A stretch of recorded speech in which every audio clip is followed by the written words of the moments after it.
ਅਗਲੀ ਖਬਰ ਵੱਲ ਚੱਲੀਏ ਤੇ ਪ੍ਰੈਜ਼ੀਡੈਂਟ ਡੋਨਾਲਡ ਟਰੰਪ ਉਹਨਾਂ ਨੇ ਅੱਜ ਉਹ ਕਿਹਾ ਵੀ ਉਹ ਕਮਲਾ ਹੈਰਿਸ ਜੋ ਵਾਈਸ ਪ੍ਰੈਜ਼ੀਡੈਂਟ ਆ ਉਹਨਾਂ ਦੇ ਨਾਲ ਕਿਸੇ ਤਰ੍ਹਾਂ ਦੀ ਹੋਰ ਡਿਬੇਟ ਨਹੀਂ ਕਰਨਗੇ। ਜੀ ਹਾਲਾਂਕਿ ਉਹਨਾਂ ਦੀ ਪਾਰਟੀ ਦੇ ਲੋਕ ਕਾਫੀ ਉਹਨਾਂ ਦੇ ਉੱਤੇ ਪ੍ਰੈਸ਼ਰ ਪਾ ਰਹੇ ਹੈਗੇ ਆ। ਉਹਨਾਂ ਨੇ ਇਹ ਕਿਹਾ ਵੀ there will be no third debate. ਅੱਜ ਆਪਣੇ ਸੋਸ਼ਲ ਮੀਡੀਆ ਦੇ ਉੱਤੇ ਜੋ ਕਿ ਟਰੂਥ ਸੋਸ਼ਲ ਹੈਗਾ ਉਹਦੇ ਤੇ ਉਹਨਾਂ ਨੇ ਇਹ ਲਿਖਿਆ ਹੈਗਾ।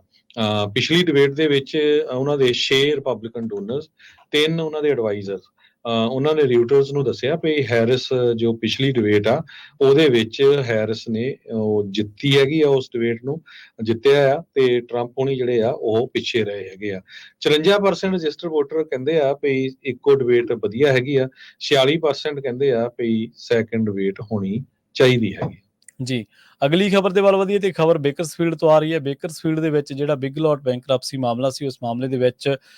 300 ਜਿਹੜੇ ਸਟੋਰ ਨੇ ਉਹ ਆਲਰੇਡੀ ਜਿਹੜੇ ਨੇ ਉਹ ਯੂਐਸ ਦੇ ਵਿੱਚ, ਸਾਰੇ ਯੂਐਸ ਦੇ ਵਿੱਚ ਕਲੋਜ਼ ਹੋ ਚੁੱਕੇ ਨੇ। ਕਲੋਜ਼ਿੰਗ ਸੂਨ ਦਾ ਜਦੋਂ ਇਹਨਾਂ ਨੇ ਜਿਹੜਾ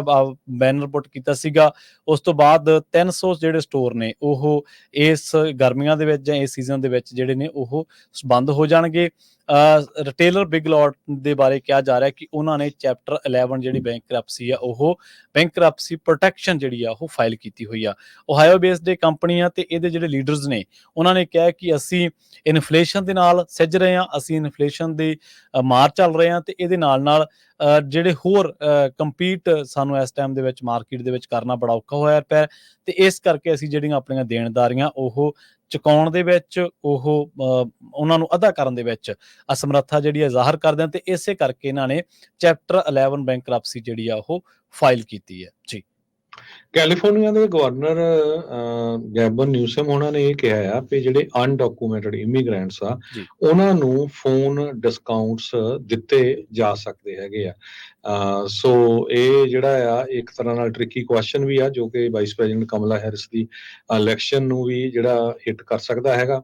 ਟਰੰਪ ਹੁਣੀ ਪਹਿਲਾਂ ਹੀ ਕਹਿੰਦੇ ਆ ਵੀ ਇਮੀਗ੍ਰੇਸ਼ਨ ਨੂੰ ਲੈ ਕੇ, ਬਾਰਡਰ ਸਿਕਿਉਰਿਟੀ ਨੂੰ ਲੈ ਕੇ ਜਿਹੜੀ ਕੀ ਸਿਚੁਏਸ਼ਨ ਬਣੀ ਹੋਈ ਆ, ਪਰ ਕੈਲੀਫੋਰਨੀਆ ਲਾਈਫ ਲਾਈਨ ਆਫਰ ਕਰਦੀ ਹੈ ਲੋ ਇਨਕਮ ਸਟੇਟ ਰੈਜ਼ੀਡੈਂਟਸ ਨੂੰ $19 ਆਫ ਕਰਨ ਦੇ ਲਈ ਮੰਥਲੀ ਸੈਲੀਫੋਨ ਸਰਵਿਸ ਦੇ ਉੱਤੋਂ। ਤੇ ਹੁਣ ਇਹ ਜੇ ਉਹਦੇ ਵਿੱਚ ਸ਼ੋ ਸਿਕਿਉਰਿਟੀ ਰਿਕੁਆਇਰਡ ਹੁੰਦੀ ਆ, ਪਰ ਹੁਣ ਇਹ ਕਹਿ ਰਹੇ ਆ ਵੀ ਜਿਹੜੇ ਅਨਡਾਕੂਮੈਂਟਡ ਲੋਕ ਹੈਗੇ ਆ ਉਹਨਾਂ ਨੂੰ ਸ਼ੋ ਸਿਕਿਉਰਿਟੀ ਦੀ ਜ਼ਰੂਰਤ ਨਹੀਂ, ਸੋ ਉਹਨਾਂ ਨੂੰ ਵੀ ਇਹ ਜਿਹੜਾ ਡਿਸਕਾਊਂਟ ਆ ਉਹ ਦਿੱਤਾ ਜਾਊਗਾ। ਤੇ ਜੇ ਫਾਈਨਲ ਹੁੰਦਾ ਆ ਤੇ